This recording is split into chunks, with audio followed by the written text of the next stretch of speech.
एक बार एक प्रोफेसर अपनी क्लास में स्टूडेंट्स को एक कहानी सुना रहे थे।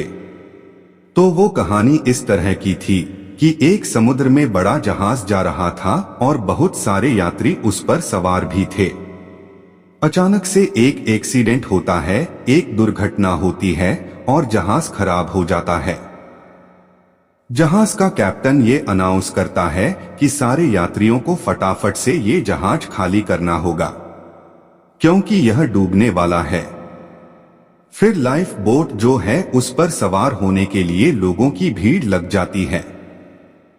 हर एक चाहता है कि मुझे पहले सवार होने का मौका मिल जाए। लगभग सारे यात्री सेफली किनारे तक पहुंच भी जाते हैं। रेस्क्यू टीम्स भी आती है। लेकिन एक आखिरी वक्त आता है जब जहाज बस डूबने वाला होता है।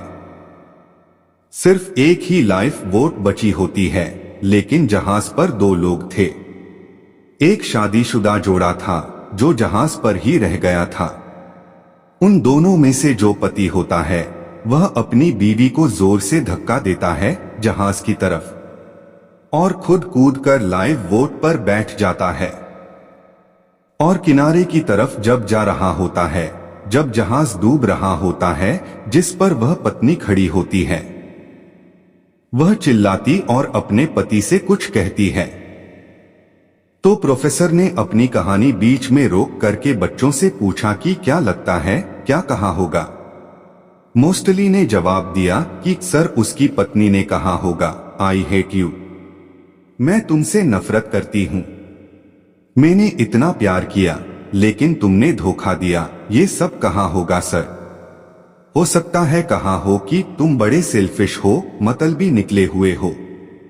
एक बच्चा चुपचाप होकर बैठा था तो उसको प्रोफेसर ने पूछा कि आप बताओ क्या कहा होगा उस पत्नी ने अपने पति को।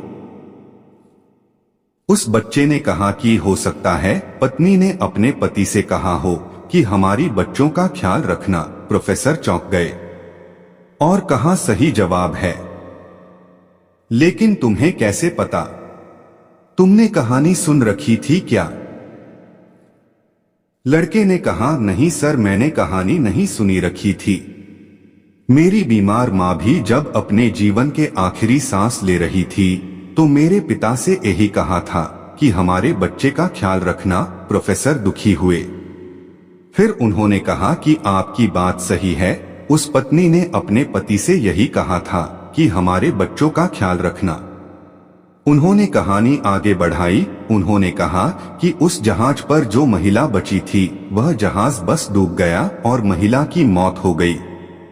उस पत्नी का जो पति था वो किनारे पर आ गया। घर पहुंचा, उनकी बेटी थी। उस छोटी बच्ची का लालन पालन किया, उसे पढ़ाया लिखाया और उसका शादी करवाया। और वक्त का सर्किल है। फिर उस आदमी की भी जान चली गई, उसकी भी मौत हो गई। जो बेटी थी वह एक दिन अपने घर पर मायके में आई हुई थी और घर की साफ सफाई कर रही थी और सारा सामान देख रही थी। उसको अलमारी में एक डायरी मिलती है जो कि उसके पिता की थी और उस डायरी के आखिरी पेज पर लिखा हुआ था कि मुझे क्षमा करना, मैं उस समय समंदर में तुम्हारे साथ समाना चाहता था लेकिन चाह करके भी ऐसा नहीं कर सका। मुझे कठोर फैसला लेना पड़ा। हमारी संतान को पालन पोषण जरूरी था, इसलिए मैंने तुम्हें वहीं छोड़कर के खुद की जान बचाना मुनासिब समझा। मुझे मालूम था कि तुम बीमारी से ग्रस्त हो, कुछ दिनों में वैसे भी तुम यह दुनिया छोड़कर जाने वाली थी। ऐसे में मुझे यह कठोर फैसला लेना पड़ा, वरना मेरा यकीन मानो मैं तुम्हारे साथ समंदर में उस पल समा जाना चाहता था। तुम्हारे बिना मेरे जिंदगी का कोई मतलब नहीं है। वो बच्ची जब ये पढ़ रही थी तो रोती चली जा रही थी। कहीं ना कहीं उसके मन में ये चलता था कि पिता ने मां को वहां अकेले क्यों छोड़ दिया। लेकिन उस दिन उसे समझ में आया कि पिता ने ऐसा फैसला क्यों किया था। इस जीवन में बहुत सारी बातें सही गलत से ऊपर है। बहुत सारी बातें बहुत कॉम्प्लेक्स होते हैं, बहुत जटिल होती है, जिन्हें समझ पाना बड़ा मुश्किल होता है हमारे लिए। और हम में से काफी लोग बस तुरंत रिएक्ट कर देते हैं, बात बोल देते हैं, सोचते नहीं, विचार नहीं करते, इमीडिएटली रिएक्शन देते हैं। आप ऐसे करते रहेंगे तो लोगों को खोते रहेंगे। प्रतिक्रिया देना बंद कीजिए, लोगों को जज करना बंद कीजिए, लोगों से प्यार करना, मोहब्बत करना शुरू कीजिए।